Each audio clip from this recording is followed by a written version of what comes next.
Casi todo es la suma de factores genéticos o poligénicos junto con factores ambientales. Muy pocos caracteres tienen una herencia poligénica. Sí, ahora, como decía antes, no solo las patologías, sino rasgos también medibles o continuos pueden tener una herencia o tienen una herencia multifactorial, ¿sale? La talla, el peso, la presión arterial, la misma inteligencia, ¿sí? Morfología de las células, como el diámetro de los eritrocitos, el color de la piel, ¿sí? El color de los ojos, también todo eso tiene caracteres multifactoriales, donde intervienen muchos genes con factor ambiental. Lo mismo, malformaciones o defectos congénitos, anomalías congénitas, labio paladar hendido, defectos congénitos de tubo neural, las cardiopatías congénitas, estenosis pilórica, etcétera. Sí, hay muchísimos anomalías congénitas, todas en su mayoría con una herencia multifactorial. Sale, vamos a tocar algunas. Dentro de su programa vienen defectos de tubo neural, pero bueno, vamos a hablar también del labio y paladar. Ok, las enfermedades del adulto, en su programa viene diabetes mellitus, sí es muy importante. Sí, otras como la presión arterial alta, el alcoholismo, sí, la obesidad, sí, enfermedades psiquiátricas en general tienen un componente fuerte genético, principalmente la esquizofrenia, también enfermedades bipolares, alteraciones de la personalidad también tienen componente genético fuerte. Ok, enfermedad coronaria, la epilepsia, el cáncer en su mayoría tiene herencia multifactorial. Sale aquí en el curso, vamos a ver algunos cánceres dentro de unos cuantos días, la mayoría de los cuales los definimos como heredofamiliares. Tienen algún tipo de herencia, principalmente autosómica dominante. Ok, son un pequeño grupo que pueden ser heredados de forma autosómica dominante en su mayoría. Ok, aquí en esta clase la mayoría de los cánceres tienen herencia multifactorial, ¿sale? ¿Alguna pregunta, chicos? No. Ok, vamos a ver algunas características de forma muy repetitivas. Sale lo más importante de esta clase, ver las características de la herencia multifactorial. Sale, se pueden presentar como casos familiares. Sí, la mayoría se da en familias, hay familias con enfermedades como diabéticos. Sin embargo, no se puede ver en un árbol genealógico un patrón como los que hemos visto de mendelianos, ya sea verticalizado o horizontalizado, ¿sale?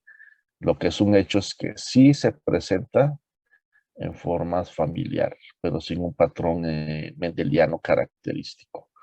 Ok, presentan agregación familiar. Esto quiere decir que se da entre parientes de un individuo. Los parientes de un individuo afectado tienen más posibilidad, ¿sí? De tener alelos, ¿sí? Que predisponen a la enfermedad que aquellos parientes de personas que no tienen la enfermedad o aquellos que no tienen la enfermedad. Entonces, eso se le conoce como agregación familiar. Simplemente aquellos parientes de un familiar afectado tienen mayor posibilidad o susceptibilidad a presentar la enfermedad. Eso es agregación familiar.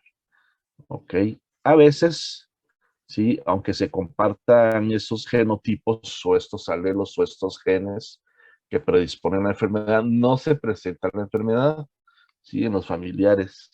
Sí, entonces esto me da a entender que entonces en muchos de estos casos se necesitan de otros factores distintos a los genéticos, que son los factores ambientales, para que se dispare la enfermedad. ¿Sale? Eso se le puede considerar como una falta de penetrancia porque a pesar de que tienen los genotipos, los familiares, no presentan la enfermedad. Ok, entonces se necesita de otro factor, que son los factores ambientales para que se dispare la enfermedad en muchas ocasiones. Ok, esto también es importante. La enfermedad es más frecuente en los parientes cercanos. Sale, existe mayor probabilidad de que hereden si los parientes cercanos más alelos, ¿sí? que los parientes que son lejanos siempre. ¿Sale? Es una de las características también. Esta también tiene mayor probabilidad o susceptibilidad de enfermedad, ¿sí? Los parientes del sexo menos afectado. Sí, aplica mucho para las anomalías congénitas. Sale aquí, por ejemplo, vamos a ver dentro de unas diapos una figura y unas tablas para estenosis pilórica. Ok, vamos a explicar este concepto. Tiene mayor probabilidad o susceptibilidad de la enfermedad entre más compleja sea esta. Ok, aplica mucho también a los defectos congénitos. Ok, no es lo mismo que una persona tenga eh, un labio hendido en forma unilateral, ¿sí? Que aquellos que tengan bilateral y con paladar hendido. Entonces hay mayor susceptibilidad a que se vuelva a presentar la malformación en aquellos que la malformación sea más compleja comparado con aquellos que tienen una malformación más o menos severa. Ok, también esta es importante. Entre más afectados haya, ¿sí? En la familia, va a haber mayor posibilidad o susceptibilidad para que se dé la enfermedad en otros parientes de la misma familia, por supuesto. Ok, eso es en cuanto al número. Entre mayor número haya, mayor posibilidad va a haber también. ¿Preguntas, muchachos?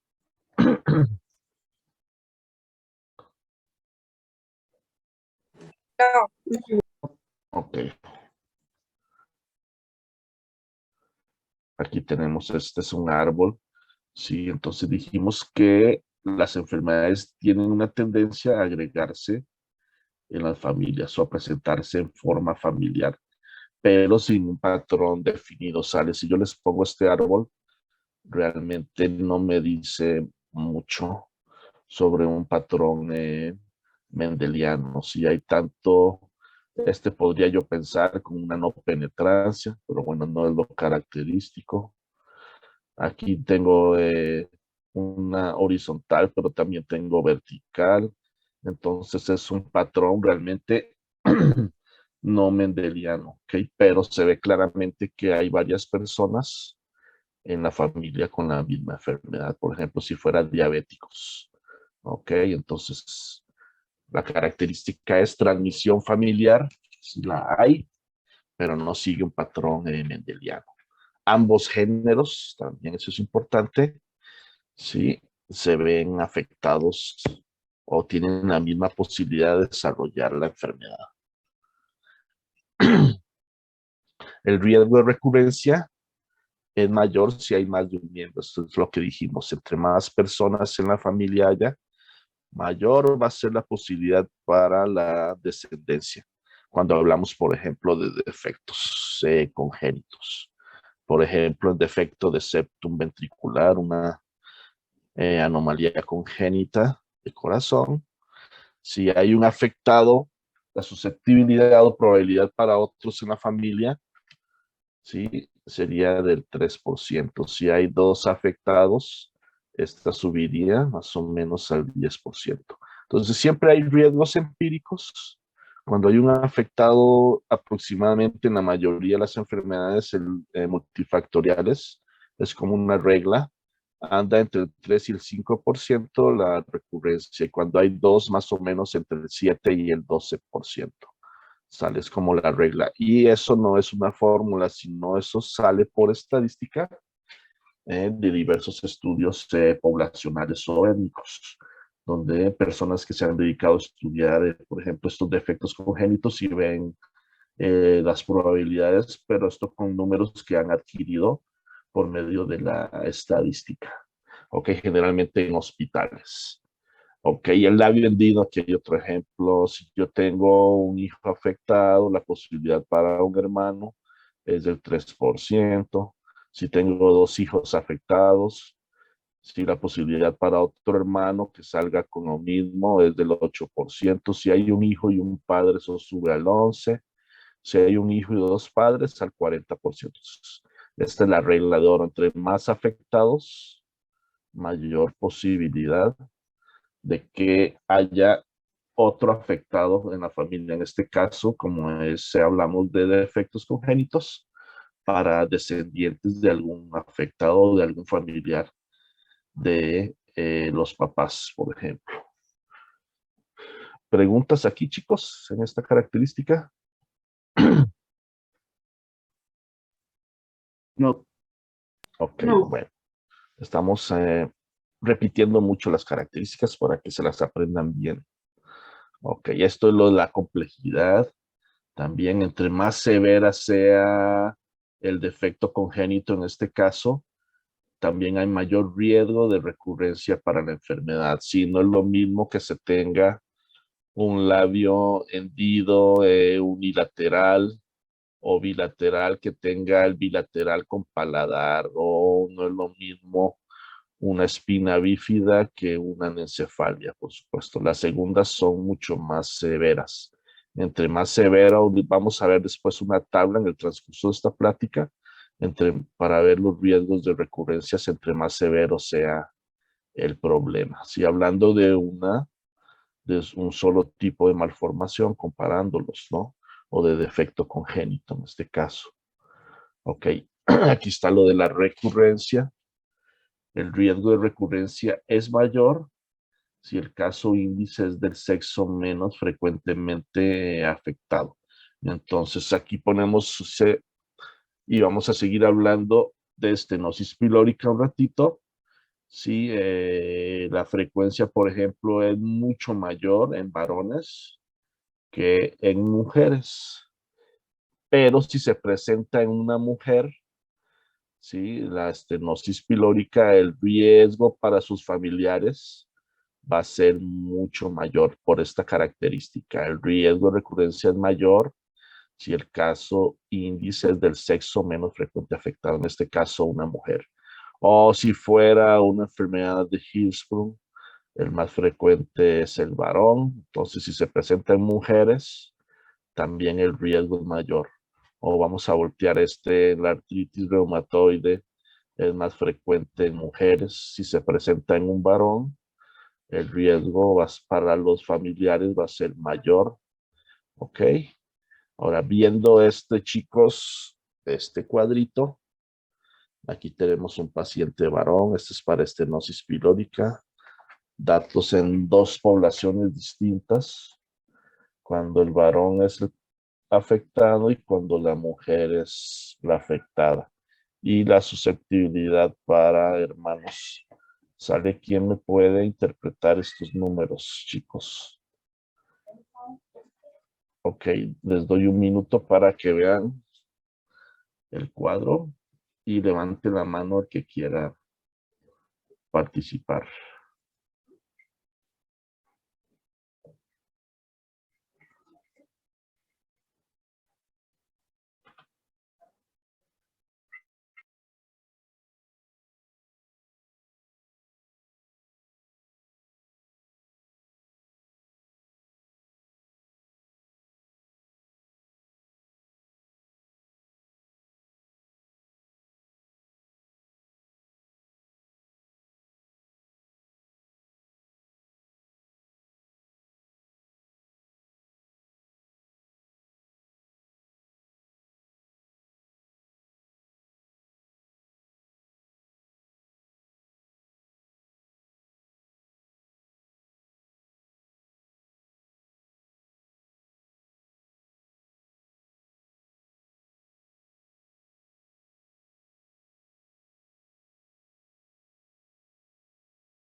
Ok, voluntarios.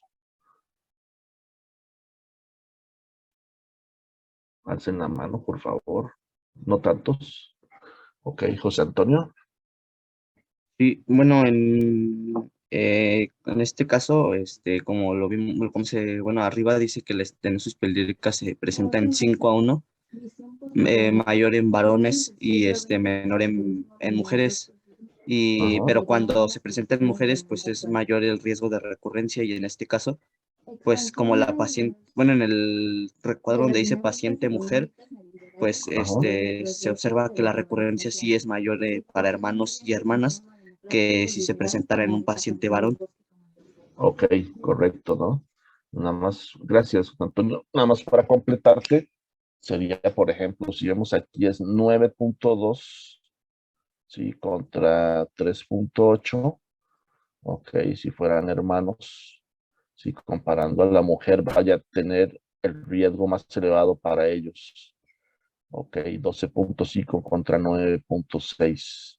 Sale, entonces esto demuestra claramente, si pusiéramos de otra enfermedad, también se podría ver este efecto. Entonces es la característica. Eso significa entonces el riesgo de recurrencia es mayor si el caso índice es del sexo o del género menos afectado. Ok, ¿dudas acá, chicos? No sé si tengan dudas. No. Ok, muy bien, muchachos. Ok, vamos a seguir. Entonces, ese es Francis Galton, es el padre de la herencia multifactorial ya hace bastante tiempo, pero él empezó a estudiar no enfermedades, sino caracteres físicos medibles. Salen peso, estatura, brazada, sale agudeza visual y auditiva.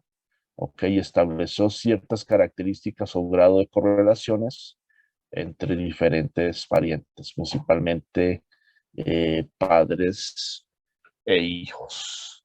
Sale, se llama Francis Galton. Ok.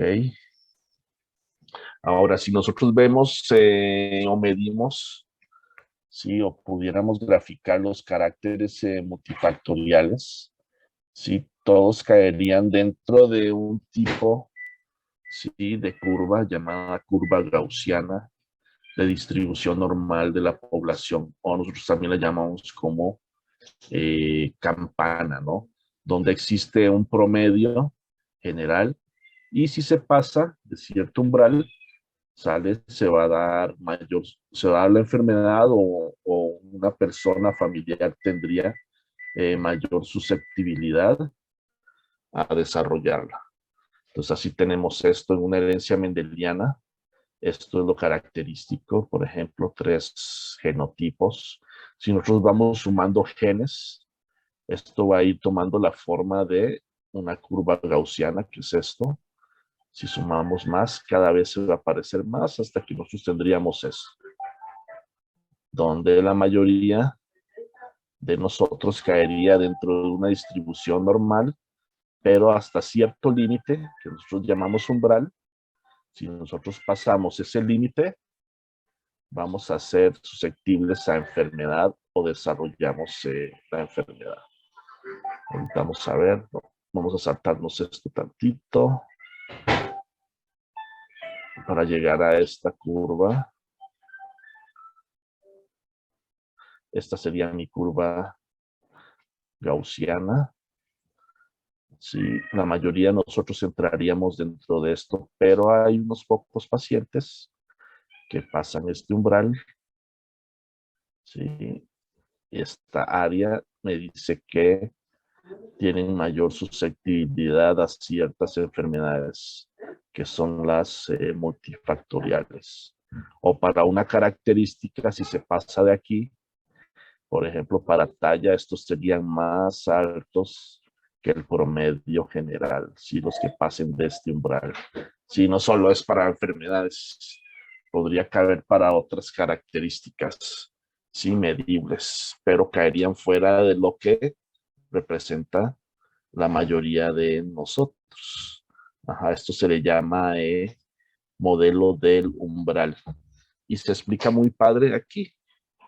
Sale, si nosotros tomamos esta curva verde como la normal, ¿sí? Tendría esta área, aquí se pasaría el umbral, y las personas que se pasen de este umbral representarían esta pequeña área donde tienen mayor susceptibilidad de enfermedades y pueden estar afectados. ¿Sale? O los descendientes podrían ya estar presentar la enfermedad porque tienen mayor susceptibilidad. Ok, por eso una pequeña área. Pero ¿qué pasa, chicos, cuando hay una persona afectada? Si esto es lo bonito de esta gráfica. Se desplaza esta curva, se desplaza hacia la derecha. Al desplazarse hacia la derecha, ¿sí? Entonces también aumenta el umbral, por eso la teoría del umbral, y aumenta esta área. Entonces, comparados, si personas que tienen un familiar afectado, por ejemplo, con estenosis pilórica, cualquiera, aquí no toman en cuenta el género, sea hombre o mujer, se desplaza ya la curva y hay una mayor área de susceptibilidad para familiares, ¿sí? De este afectado. ¿Sale? ¿Sí se entiende esto, chicos? Sí. Ahora miren qué pasa cuando aparte aquí tenemos el normal, aquí tenemos el afectado de cualquier género, como estenosis pilórica, por ejemplo. Ok, se aumenta esta área, el umbral, hay mayor susceptibilidad para familiares. Pero ¿qué pasa si ahora ponemos que el afectado sea mujer en estenosis pilórica? Aumenta mucho más esta área. Entonces, si nosotros tenemos un afectado y le aunamos que sea mujer, esta área aumenta más la susceptibilidad para los familiares de esta persona. Las curvas entonces se van desplazando hacia la derecha y eso hace que esta área aumente, lo que significa que existe mayor susceptibilidad mientras mayor sea el umbral para desarrollar la enfermedad. ¿Sale? Esto se le conoce como modelo del umbral para la herencia multifactorial, ¿sale? Ok, no solo aplica para enfermedades, sino para características perfectamente también. Ok, ¿alguna pregunta, chicos? Vamos a regresar tantito para ver conceptos. ¿Preguntas, muchachos? No, gracias. No, Ok, muy bien.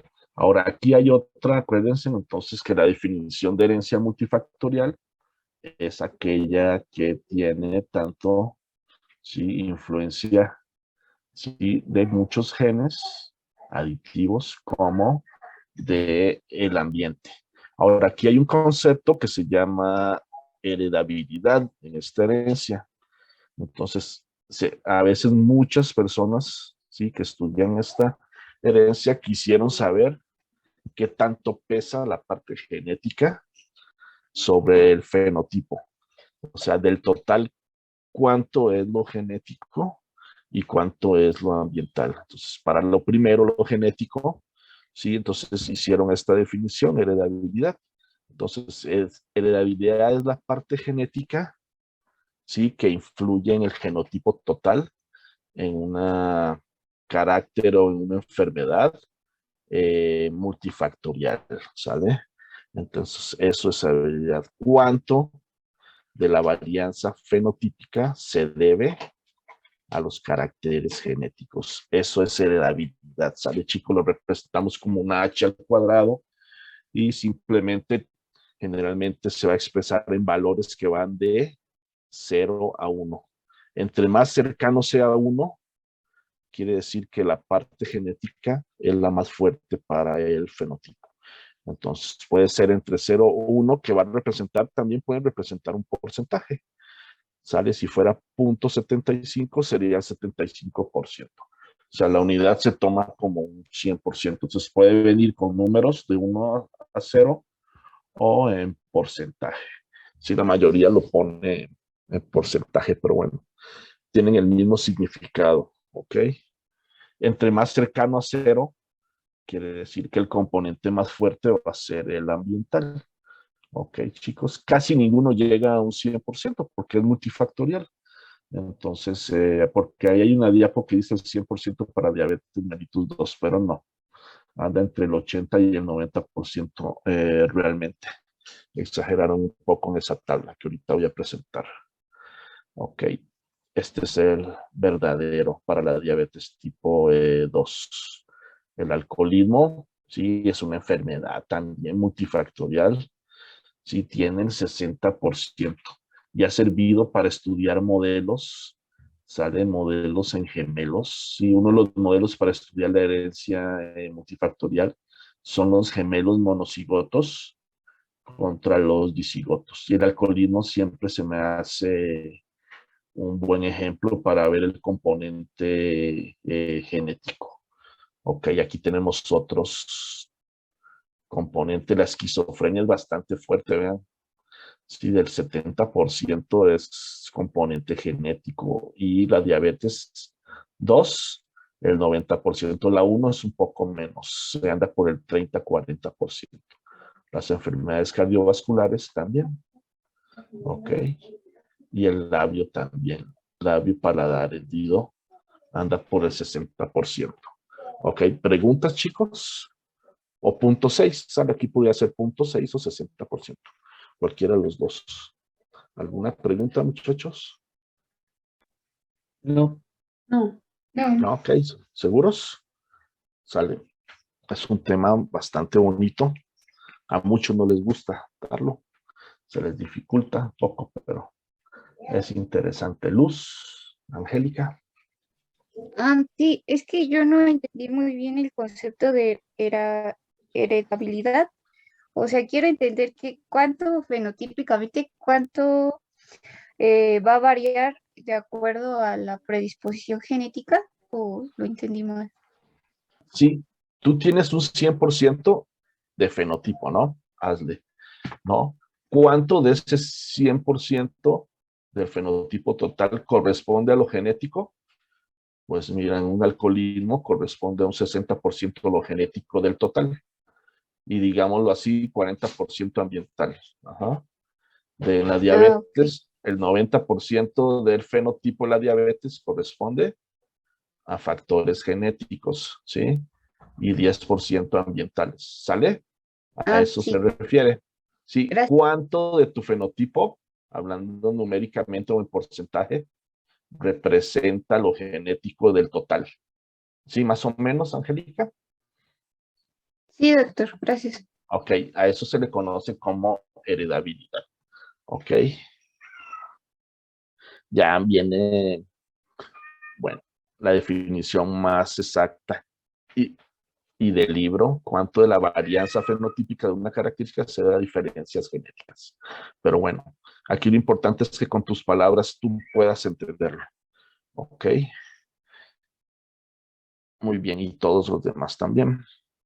Vamos a ver otra definición. Estas se las tienen que aprender, chicos. Seguramente viene la prueba. Concordancia, porcentaje de veces en que el rasgo o enfermedad se presenta en gemelos, monocigotos o dicigotos. O en familiares, ¿sale? La concordancia, pues es como dice su palabra. Sí, si se presenta en un familiar, ¿qué probabilidad hay de que se presente en otro? Y bueno, el mejor modelo que se estudió, por eso lo ponen, son los gemelos. Sí, generalmente monocigotos. A veces comparan a los dos monocigotos y a veces comparan a monocigotos contra dicigotos. Cuando se comparan entre monocigotos es para determinar qué tanto pesa, ¿sí?, en sí el genotipo o el genoma de una persona para originar una enfermedad. Ustedes saben que los monocigotos sí comparten su genoma en un 100%. Los dicigotos gemelos, pues no. ¿sí? Son diferentes. Es como si fueran dos hermanos también distintos, aunque nacieron casi al mismo tiempo, ¿no? Entonces, lo que hacen aquí en los monocigotos, por ejemplo, les voy a poner un ejemplo, ¿sí? Durante la Segunda Guerra Mundial, que ya fue hace bastante tiempo, de 1939 hasta 1945, y como en la mayoría de las guerras, ¿sí? Muchos niños, ¿sí? A veces recién nacidos, ¿sí? Perdieron a sus padres, ¿sale? Entonces lo que hicieron durante la guerra muchas veces, seguramente por urgencia, si adoptaban a los niños en otros países, de estos países donde sufrían guerra, entonces uno de los gemelos monocigotos, por ejemplo, se iba a América, qué sé yo, y el otro se quedaba en algún país de Europa que no estaba viviendo severamente la guerra. Separaban a esos gemelos, ¿sale? De hogares. Entonces, mucha gente empezó a estudiar estos gemelos buscando a ver quiénes coincidían o tenían esta concordancia para muchas enfermedades. Un ejemplo muy bonito pues para uno bonito, fue el del alcoholismo, ¿no? Se vio muchas veces que sí, a veces 30, 40 o 50 años después de que fueron separados, se conocían estos gemelos, ¿no? Por primera vez, sale nunca habían tenido contacto. Al conocerse, pues se hicieron cosas médicas y se vio que en muchas enfermedades tenían concordancia, ¿sale? Por ejemplo, en el alcoholismo se vio mucho que si un gemelo era alcohólico monocigoto, el otro gemelo monocigoto también era alcohólico. Entonces, por medio de este modelo, sí, y sabiendo que los monocigotos comparten el mismo genoma, se determinó que muchas de estas enfermedades tenían una concordancia muy, muy fuerte. Ahora, ¿por qué es más importante el componente genético aquí? Uno, porque comparten el 100% de su genoma. Y segundo, al vivir en ambientes diferentes, el ambiente no interviene en la enfermedad. Ok, estos gemelos, si uno vive en América y otro vive en Europa, si uno vive en una ciudad y otro vive en el campo, son ambientes totalmente distintos, por lo cual no interviene en el fenotipo. Y se estableció que en monocigotos, ¿sale? Si hay concordancia entre gemelos, existe, esto se da porque claramente el factor genético es más importante. Y después el otro modelo, ¿sí? Comparó monocigotos contra dicigotos y se vio que para la mayoría de las enfermedades es mucho más fuerte el componente genético en monocigotos. Por lo cual, sí, se estableció que los monocigotos y su componente genético interviene más en la concordancia y heredabilidad que versus los dicigotos. Y se puede ver en estas tablas, ¿no? Incluso para rasgos continuos, ¿no? O medibles. Sale aquí, yo le pondría lo que venía en la otra, 80-90%, pero miren, comparándolo con el 10. Sale, estos son mucho más fuertes lo genético. Por eso son altos la concordancia o heredabilidad.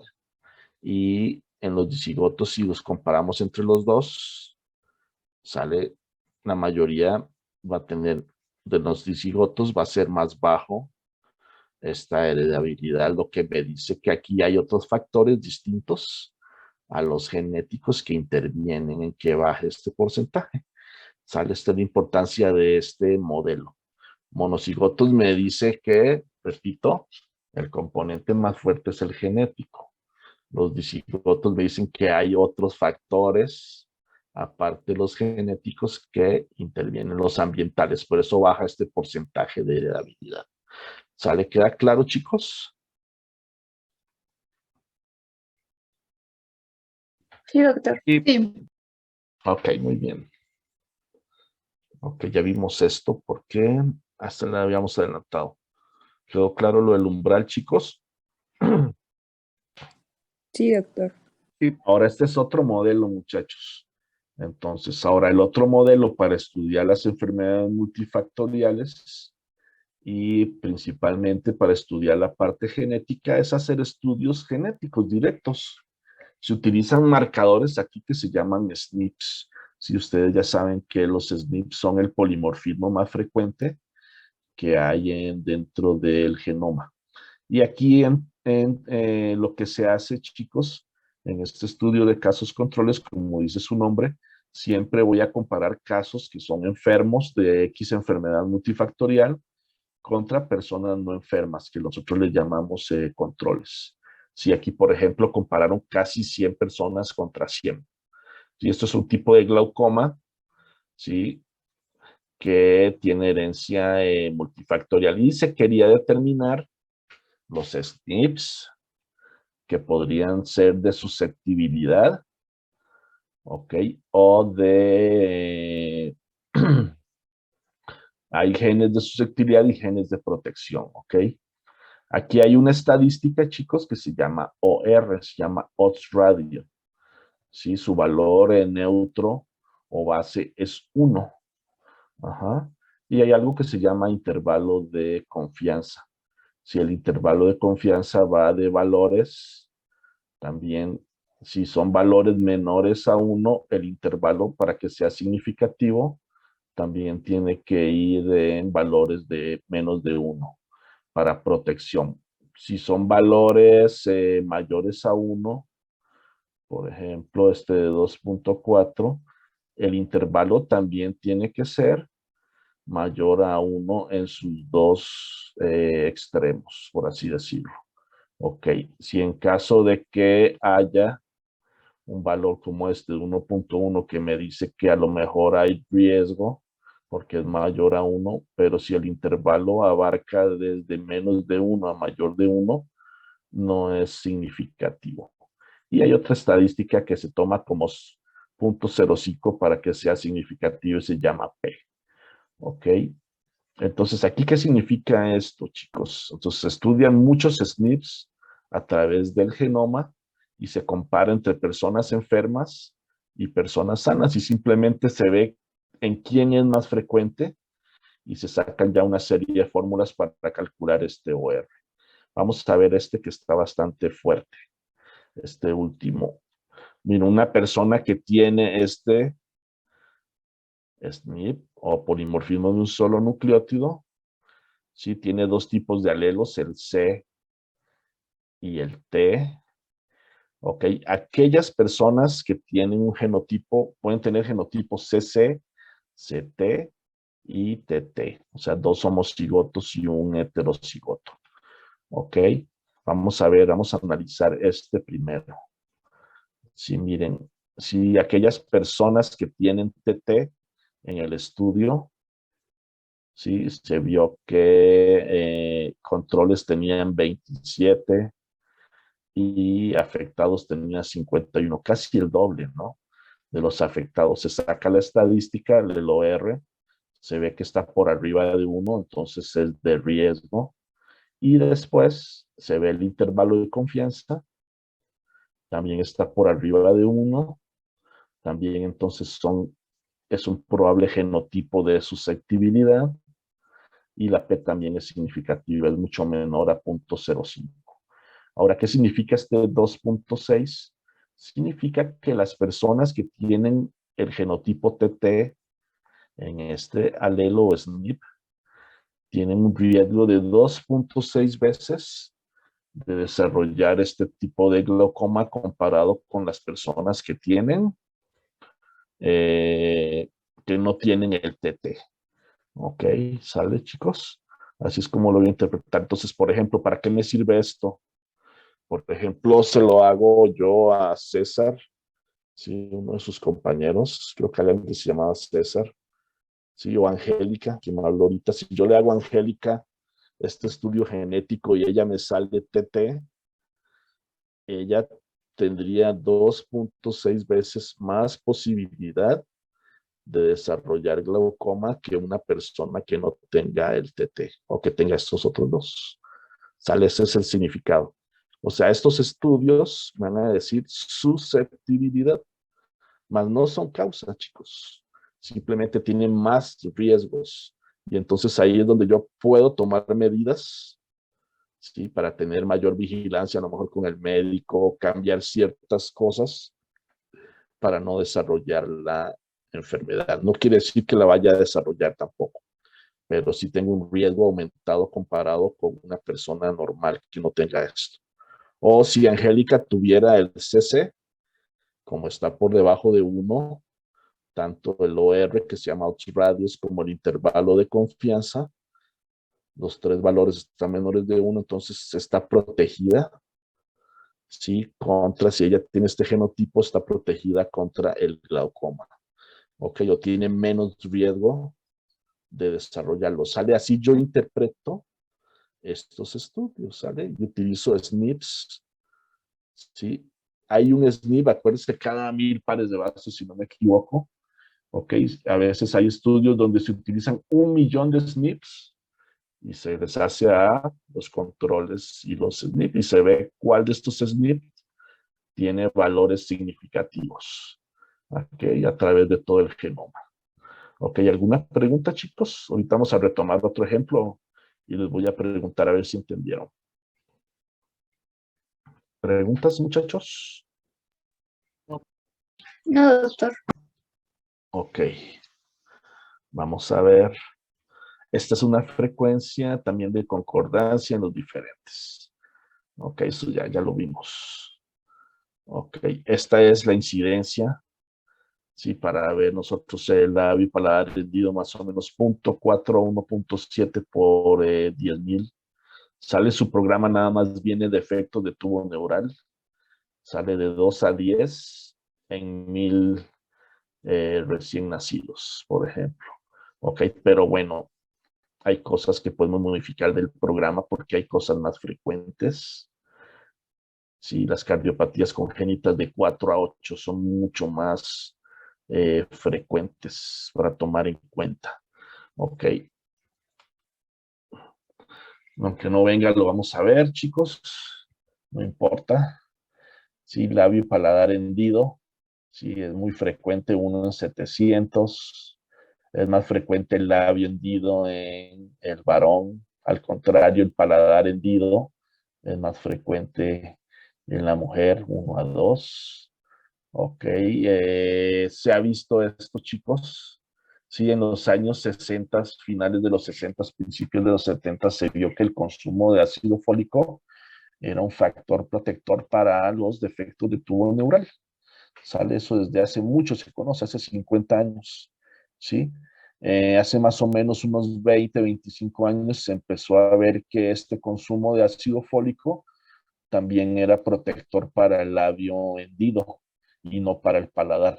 ¿Ok? Y también se vio para los defectos congénitos de corazón. También podrían ser protectores. Entonces, el consumo de ácido fólico actualmente, ya desde hace varios decenios, ¿sí? Se recomienda que se da a toda persona ya en fertilidad, hombre o mujer, sí debe consumir un mínimo de ácido fólico de 400 microgramos. Ok, y no solo como lo recomiendan todavía en muchos lados en el embarazo. ¿Sale? Acuérdense que, por ejemplo, el del tubo neural tiene su cierre en el día 28, ¿sí? Del embrión, ¿sale? O sea, durante el primer mes. Sí, si yo empiezo a consumir el ácido fólico hasta que llega la paciente a los 3 meses a mi consulta, no sirve de nada. Si el paladar, el labio hendido también, sí, o los labios, si los procesos palatinos se cierran durante la semana 4 a 7.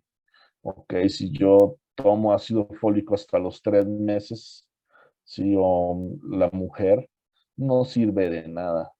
¿Sale? Entonces, la Organización Mundial de la Salud sí recomienda ya que la toma de ácido fólico sea en toda persona que ya sea fértil, mujer y hombre, y no como se recomendaba antes, que era 3 meses antes del embarazo, no, ya de por vida.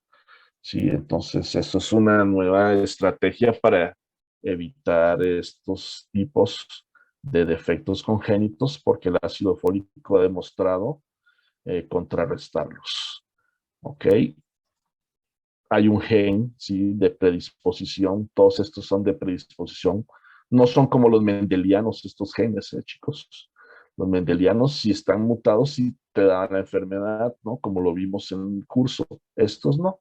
Simplemente me dice este gen es de susceptibilidad. Los que lo tengan con alguna variante o algún SNP, ¿sí?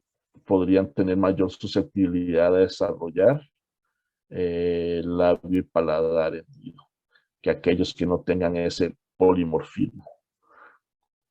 Ok, en esta tabla, retornando un poco la anterior, vemos, dependiendo de la cantidad de personas afectadas, va a ser el riesgo.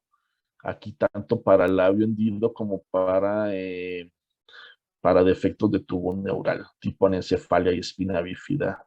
Sale el riesgo poblacional es de 0.1 y 0.13 respectivamente. Ahora, si hay algún afectado, este riesgo se va a elevar a 3 y a 4.5 respectivamente. Si hay, por ejemplo, un hermano y un padre, se eleva al 11 y al 12%. Si hay ambos padres con un hermano, al 40 y 38. ¿Qué significa esto? Entre más afectados haya con el problema en la familia, mayor posibilidad hay de heredarlo a algún hijo que venga o algún otro familiar. ¿Sale? Y este cuadro que está aquí, o esta tabla, significa que entre más complejo o severo sea el defecto congénito, mayor posibilidad va a haber. Si un labio leporino unilateral sin paladar tiene un riesgo para un hermano del 4%. Si este labio unilateral se une con un paladar hendido, sube casi al 5%. Si se vuelve bilateral el labio, sin paladar, casi al 7% y a 8% si es bilateral con paladar. Conclusión, entre más compleja sea la malformación, mayor va a ser la posibilidad para los parientes de estar afectados. ¿Sale preguntas, chicos? ¿A José Antonio? Y en aquí donde, bueno, de donde nos dijo que aumenta la probabilidad entre mayor sea entre más severa sea la enfermedad, igual se presenta con la misma severidad en la siguiente persona. No, puede ser variable también. Ajá, sí. Existe todo el espectro. Uh-huh. Ahora, aquí no, simplemente es que se presente y la severidad pues va a ser diferente. Ok, y algunos pueden ser bilaterales, bilaterales, ok. Ok, pero si se vuelve a presentar en otro, también se va a sumar esto. Ok, y ahí se suma otro factor, ¿sale? Que es el que haya varios. Ok, ok, es bastante complejo esto, ¿no? Antonio. Sí, gracias. Ahora, algo importante, Antonio, y todos los demás, es que estos son riesgos que salen de la estadística, ¿sale? No hay ninguna fórmula para calcularlo, pero estoy seguro que cuando ustedes ya sean profesionistas, dentro de muy poco tiempo, seguramente va a llegar algún familia, principalmente con labio hendido o paladar, y es muy frecuente que les hagan estas preguntas. ¿Sale? Entonces, esto no se inventa, son tablas que ya existen, entonces les aconsejo que tengan esto también a la mano en su consulta, ¿ok? O a la mano para estudiarlo, ¿sale? Cuando uno es médico también, ¿sale? Tiene que seguir estudiando esto y no olvidarlo y tenerlo al menos en mente de que existe para cuando ustedes les lleguen a algún paciente, ellos quieren saber cuál es la posibilidad para sus hijos. Casi siempre esa es la pregunta. Viene un papá con el labio hundido y quiere saber cuál es la posibilidad, pues cuál va a ser. ¿Sí? Cuando tienen un papá, por aquí anda, ¿no? Del 3%, ¿sale? Si le tiene que decir que lo normal en toda la población es del 0.1%, ¿sale? Si ellos están afectados, pues tienen el 3%. Ok. Muy bien, chicos. Estos son los defectos de tubo neural. Hay muchos tipos. Tal vez el más frecuente es la anencefalia. Sí, literalmente significa que no hay un encéfalo. Entonces, eso no es real. Sí, realmente lo que no tienen estos niños son hemisferios cerebrales y la parte superior del cráneo, por supuesto. Eso se va a perder, pero sí tienen tallo cerebral. Por lo cual estos niños, si no mueren antes de nacer, ¿sí? Pueden llegar a vivir al nacer algunas horas. Sale su pronóstico es malísimo, ¿sí? Todos van a vivir unas pocas horas. Ok, pero bueno, se les da los cuidados necesarios para dejarlos morir con un cuidado bien. Ok, esto es la anencefalia. Ok, puede haber raquisquisis, la apertura desde el céfalo hasta toda la columna vertebral, sale muy grave esta. Pueden tener espina bífida, ¿sí? Donde hay una protrusión de las meninges y o la médula espinal, ¿sale? Se llama espina bífida abierta porque es la que se va a ver a simple vista. Entonces puede tener meninges o puede tener también médula espinal en su contenido. Ok, esto se llama, otra común es el encefalocele. Sí, aquí va a ser protrusión de lo que es la masa encefálica a través del occipital. También hay encefaloceles nasales también.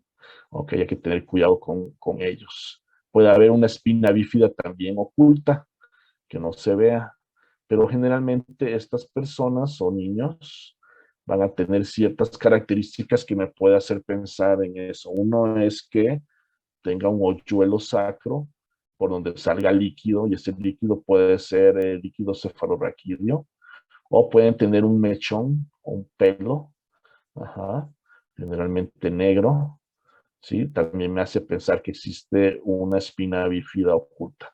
Ya uno saca los rayos X y se puede ver el defecto en la columna vertebral, ¿ok? Y pues se deben tomar las medidas necesarias. ¿Sale? Todos estos son operables. No, este es incompatible, no estos. Ok, este sí puede ser operable con ciertas repercusiones, al igual aunque tienen un mal pronóstico. Ok, ¿preguntas, chicos? Sí, generalmente dijo que a qué edad morían. En las primeras horas, primeros días, cuando mucho, muy poco, ¿sale? No llegan a sobrevivir. Ok. Mm, ok. Gracias. Se ha visto aquí que el factor ambiental, pues como lo dijimos, es el ácido fólico, ¿sale? Entonces se recomienda generalmente consumos arriba de 400 microgramos para toda la población fértil, como dijimos. Este sería, es como influye mi factor ambiental para proteger de los defectos. Pero también hay un factor genético. Este es un gen que es el tetrahidrofolato reductasa. Ok, un polimorfismo específico que es C677C por T. Los que tienen este polimorfismo tienen un mayor riesgo de desarrollar defectos de tubo neural. Y en estas personas está indicada una cantidad de ácido fólico mayor que el promedio general para tratar de compensar. Pero bueno, hay dos factores aquí que pueden influir, uno ambiental y otro genético, que este es un gen con su polimorfismo de susceptibilidad para aquellos que lo tienen. Digo susceptibilidad, chicos, acuérdense, o de riesgo.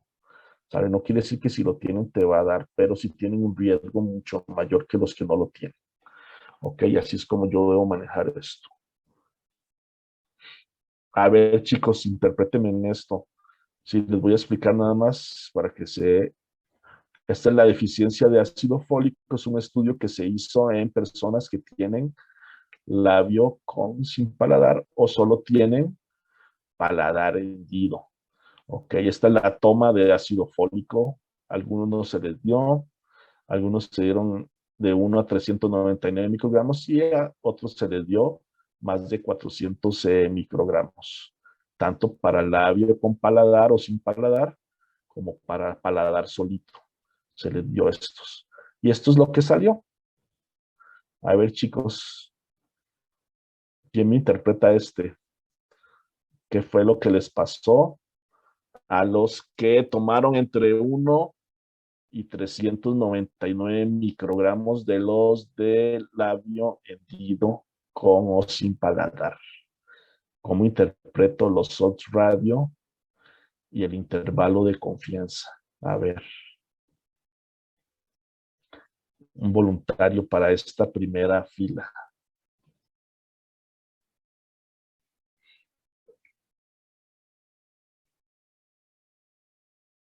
José Antonio. Y, el odds ratio es menor a 1 y igual el intervalo de confianza va hacia menor a 1, lo que indica que sería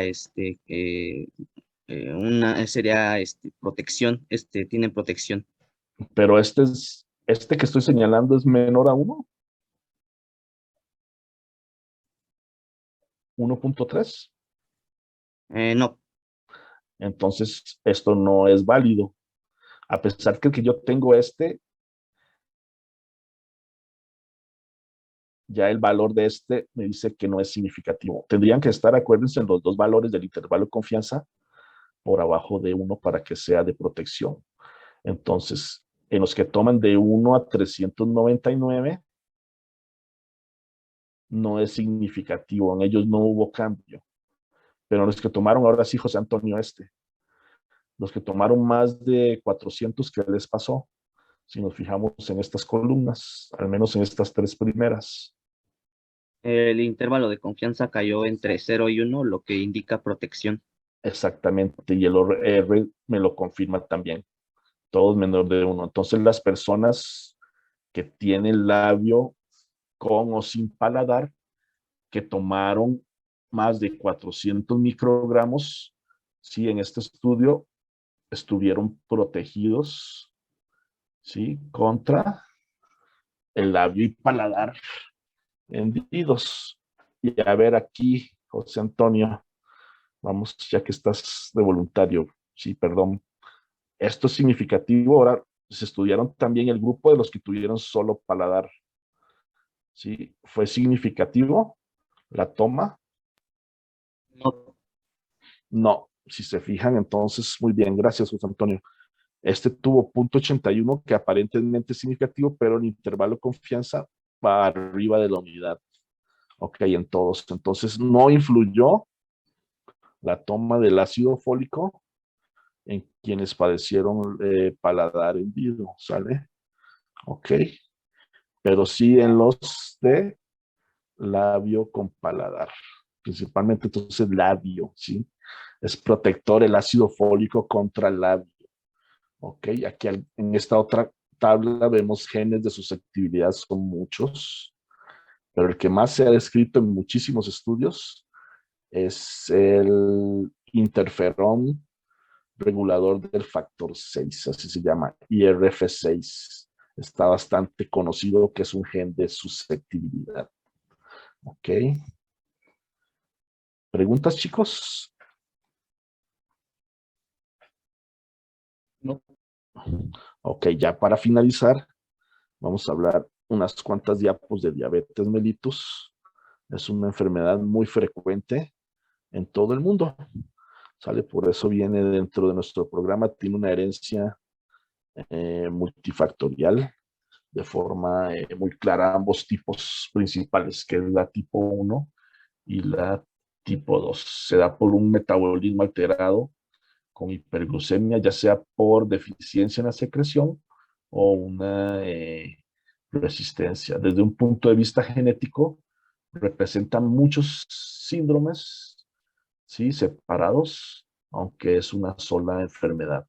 ¿Sale? Entonces, si nosotros estudiamos retinopatía diabética, es un mundo genético diferente a una nefropatía diabética, ¿ok? Que son complicaciones que puede tener la diabetes. Hay 350 millones de personas afectadas actualmente. Este número se va va a ir aumentando para el año 2030. Sale cuando estábamos nosotros en el año 2005, 2010, decían que para el año 2030 se iba a duplicar este número y sí, ya se duplicó totalmente en todo el mundo, incluyendo América Latina. ¿Sale? Estas son las regiones de distribución de las enfermedades de la Organización Mundial de la Salud. Entonces, básicamente, en la mayoría de los países o regiones del mundo va a haber una duplicación de lo que es la diabetes. Ya eso se está viendo y estamos muy cerca de llegar. Ok, y que salgan ya otras estadísticas. En México, si este número también ya es viejito, sí, aquí ya tenemos que estamos muy cercanos al 10% según la última encuesta de salud. El 10% de la población mexicana tiene diabetes mellitus y un porcentaje también seguro similar que no sabe que tiene diabetes, pero está cercano a saberlo. ¿Okay? Entonces hay muchos que están subdiagnosticados. ¿Ok?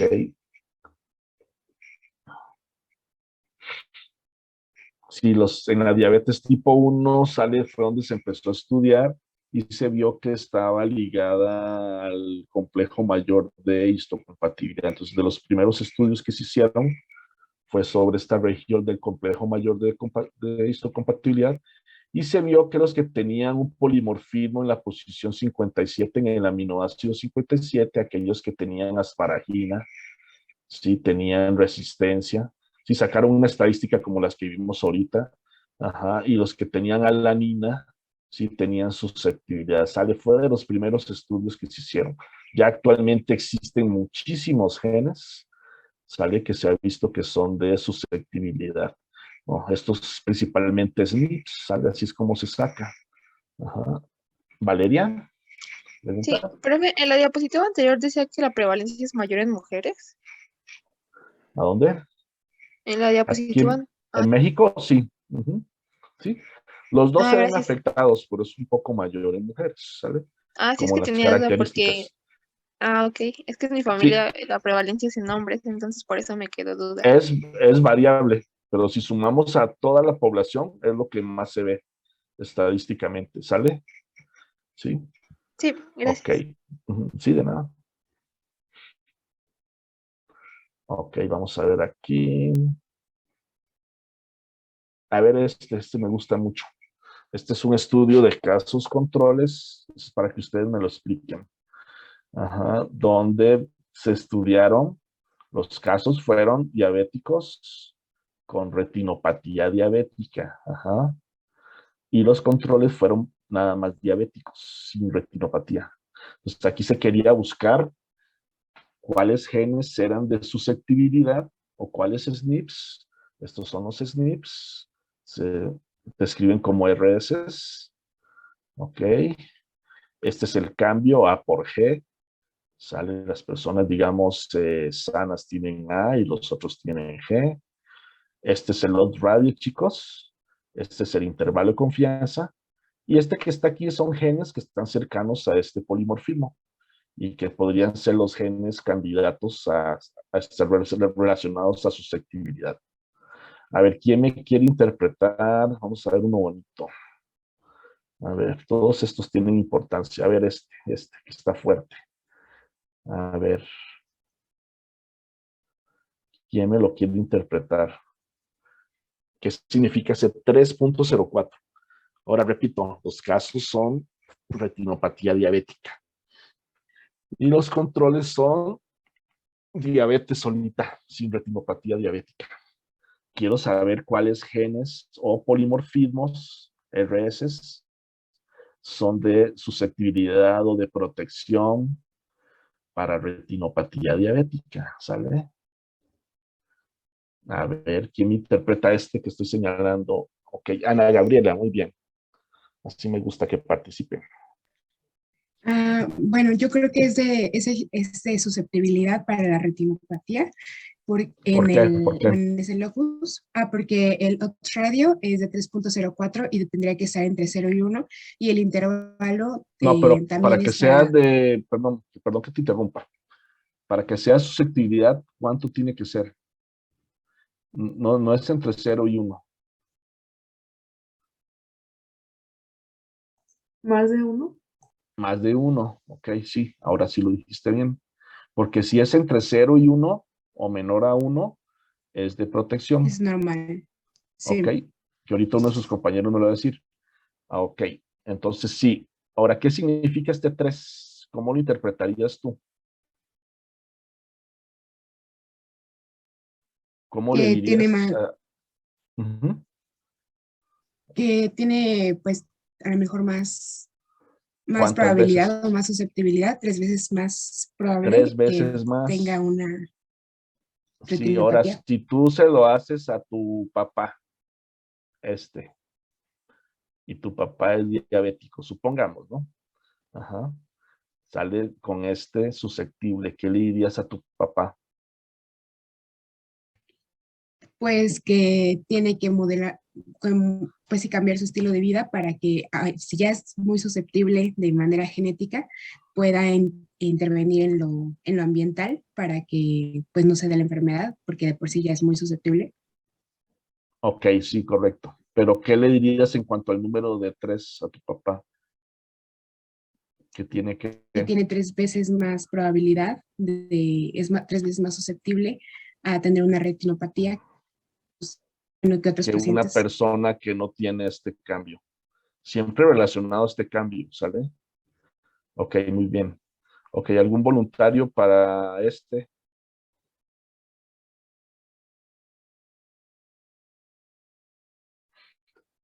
Ahora, si se fijaron, en este, los intervalos también están arriba de 1, ¿no? Para que sea esto válido, por favor. Ahora, a ver, ya vamos a acabar. Esto es lo último. Ok, Luz Angélica. Pues lo que veo es de que tanto el odds R como el intervalo de confianza es menor a 1, entonces es menos susceptible y está como protegido. Es de protección para siempre para este polimorfismo, siempre y cuando se haga. Ok, entonces si yo me hiciera este polimorfismo y me sale el que es patogénico, que es este, ok, entonces yo tendría, bueno, no sería patogénico en este caso, sería de protección. Yo tendría protección contra la retinopatía diabética en este SNI que está cercano a este gen, probable gen de protección, ¿ok? Ok, así lo interpreto. Este estudio se hizo en México, americanos, en un condado de Texas, ¿sale? Entonces son paisanos de nosotros. Ok, estudian mucho los diabéticos en Estados Unidos que le llaman hispanos, mexicanos. Ok, ¿alguna pregunta, chicos?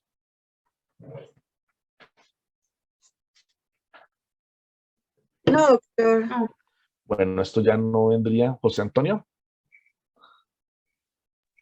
Sí, adelante. ¿qué te había dicho el IRF6 era para paladar y labio? Sí, sí. Ah, ok. Pues yo lo diría al revés, para labio con o sin paladar, porque el más importante es el labio, ¿sale? Sí, Sí, gracias. de nada. IRF6, sí. Ok, ¿alguna pregunta, chicos? ¿Otra pregunta?